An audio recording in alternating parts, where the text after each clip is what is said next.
সত্যজিৎ রায়ের ওয়াইফ সত্যজিৎ রায়ের ছেলে উত্তম কুমার এসেছেন, তরুণ মজুমদার এসেছেন, মৃণাল সেন এসেছেন। চালিয়ে যতদিন পারি চালিয়ে যাচ্ছি। এখন অবশ্যই তখনকার বিজনেস নেই, সেই রমরমা আর নেই। তো আমরা এই মুহূর্তে নেক্সট যেই জায়গায় এসছি, এই জায়গাটার বয়স যদি বলা যায় খুব কম করে হলেও ৮০ বছরের কাছাকাছি। পাঁচু বাবুর দোকান নামেই এখানে বিখ্যাত। মেন ব্যাপারটা সেটা নয়, মেন ব্যাপারটা হচ্ছে এখানে যে দুজন মানুষ রয়েছেন, তোমরা দেখতে পাচ্ছ ক্যামেরার পেছনে, এই নিয়ে একজন রয়েছেন এবং ভেতরে একজন কাজ করছেন।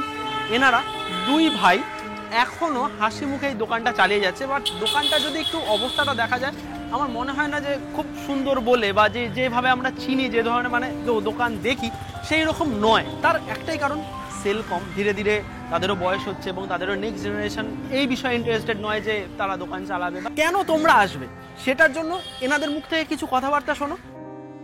আমার নাম অপূর্ব মুখোপাধ্যায়। বহুদিনের পুরনো দোকান। 1940 সালে তখন মৃত্যুঞ্জয় মুখার্জি হচ্ছেন এনার মালিক। ডাক নামেই পরিচিত বেশি কলকাতা শহরে পাঁচুবাবুর নাম, পাঁচুবাবুর দোকান। পাঁচুবাবুর দোকান বলতেই কলকাতা শহরে পরিচিতি। এখানে প্রথমে এই কাটলেট চপ টপ এখানে বিক্রি হতো। প্রথমের দিকে মিষ্টি টিষ্টি বিক্রি হয়েছে বা ডালপুরি হতো সেম জায়গা। হ্যাঁ, সেই জায়গা। কলকাতা শহরে নানান জায়গা থেকে এখানে আসতেন, মানে নানান পেশার লোক। সে সিনেমান বলুন বা ফুটবলার বলুন বা নানান টাইপের লোক এখানে আসতেন, তারা এসে খেতেন।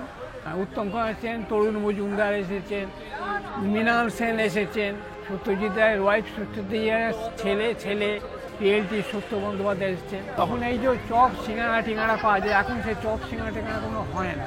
মিষ্টিও পর্যন্ত পাওয়া গেছে, এখন চপ টপগুলো হয় না। এই কাটলেট, ফিশ ফ্রাইড, রোল টোল এইসব হয়। মটন কষা, মটন স্টু, চিকেন স্টু, এইসব মেটে কারি, এইসবগুলো এখন হয়। আমাদের এখানে চা বিখ্যাত, চা পাতা চা বলে যেটা বিখ্যাত চা। এই চায়ের জন্য লোকে ছুটে ছুটে আসে, শুধু চা খাবার জন্য। আমরা এখন দু ভাই, আমরা 4 ভাই ছিলাম, 2 ভাই মারা গেছে। এখন আমরা 2 ভাই, আমার ছোট ভাই মহাদেব মুখার্জি আর আমি অপূর্ব মুখার্জি। যতদিন পারি চালিয়ে যাচ্ছি। এখন অবশ্যই তখনকার বিজনেস নেই, সেই রমরমা আর নেই। মানে খিদিরপুরের বুকে আপনারাই প্রথম পাইনিয়ার বলা যেতে পারে যে আপনারা শুরু করেছিলেন, না আপনার বাবা মশাই শুরু করেছিলেন? সকালবেলা খোলা হয় ব্রেকফাস্টে, সকাল 7টা থেকে 11টা, তা 11টার পর বন্ধ হয়ে যায়, আবার 3টে থেকে শুরু হয়, রাত্রি 9টার সময় শেষ হয়ে যায়। আচ্ছা, এই রয়েছে ফিশ ফ্রাই, এটা যে ফিশ কবিরাজি, রয়েছে fish finger, chicken cutlet, chicken কবিরাজি। আচ্ছা চিকেন স্টু আছে এখানে। আর এগুলো কি সব মানে দুপুরবেলা থেকে শুরু, রাত্রি 9টায় শেষ। মটন কষা আছে 100 টাকা 2 পিস থাকে, চিকেন স্টু আছে 60 টাকা, মটন স্টু আছে 80 টাকা 2 পিস থাকে, মটন লিভার কারি আছে 4 পিস থাকে 110 টাকা, মটন কাটলেট আছে 70 টাকা, চিলি চিকেন আছে 80 টাকা, ব্যাস এইগুলোই আছে। আপনারা চান যে আপনাদের আগের মতো সেরকম ব্যবসাটা আবার অনেকটা জাঁকজমক হোক, এটা চান কি? না, আমাদের আর খবর করার ক্ষমতা আর কেউ নেই, ওর বয়স হয়ে গেছে, আমার বয়স হয়ে গেছে, আমরা আর নতুন করে কিছু আর এইখানে আরো যেন লোক আসে বা আরো যেন বিক্রি হয়, এটা কি? সেটা আর আমরা আশা করি না। আপনারা কি চান নাকি আশা করাটা বড়? আপনারা কি চান? আসুক কিন্তু লোক, কিন্তু আমরা নতুন করে কিছু ডেভেলপ করতে চাই। এখন ফিশ ফ্রাই দৈনিক কত কোয়ান্টিটিতে পারেন? 25-30টা। 25-30টা। এটা কি চান 100 পিস ডেইলি বিক্রি হোক, কি চান? চাইলে কোথায়, এত খদ্দের কোথায়?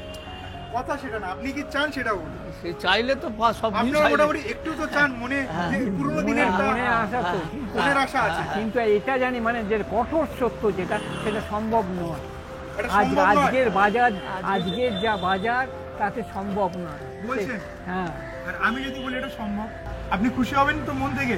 হ্যাঁ, হতে পারে। হ্যাঁ, আপনি হবেন তো মন থেকে? হ্যাঁ। তোমরা কি চাও ইনাদের সেই খুশিটা ফিরিয়ে আনতে? 25 পল্লীর সামনে পাঁচুবাবুর দোকান বললেই হবে তো? সবাই চিনবে তো? খিদিরপুরে যেখানে সারা খিদিরপুর সবাই মেন রোডের পাশে। আসো, আপনাদের ফিশ ফ্রাই বা কাটলেটের দাম কি আছে? ফিশ ফ্রাই 60 টাকা, 60 ফিশ টাকা। কবিরাজি 70 টাকা, ফিশ রোল 80 টাকা। যা দাম বলছে ওইটা আমরা যারা সাউথ কলকাতায় থাকি, কালীঘাট এরিয়াতে থাকি, তাদের কাছে কিছুই নাথিং, স্ট্রিট ফুড। তোমরা আসো, খাও, আবার দোকানটাতে ভিড় বাড়াও। ওনারা আশা হারিয়ে ফেলেছে, আশাটা তোমরা আবার। এই সিনিয়র সিটিজেনরা যেন আবার কলকাতা কাঁপায়, আবার যেন দেবের মতো লোক, প্রসেনজিতের মতো লোক যেন এই দোকানে এসে পাঁচুবাবুর দোকানে গেলে ফিশ ফ্রাই তোমরাই পারবে। বেশি করে শেয়ার করো, বেশি করে বন্ধুদের সাথে ট্যাগ করো। আর খিদিরপুর থেকে যারা দেখছো, এটা তোমাদের খিদিরপুর। এখানে মৃণাল সেন আছে, উত্তম কুমার আছে, এটা তোমাদের পাঁচুবাবুর দোকান। তরুণ মজুমদার আছে। তরুণ মজুমদার আছে, সেই পাঁচুবাবুর দোকান। এই ভগ্নতার অবস্থা, ঠিক আছে?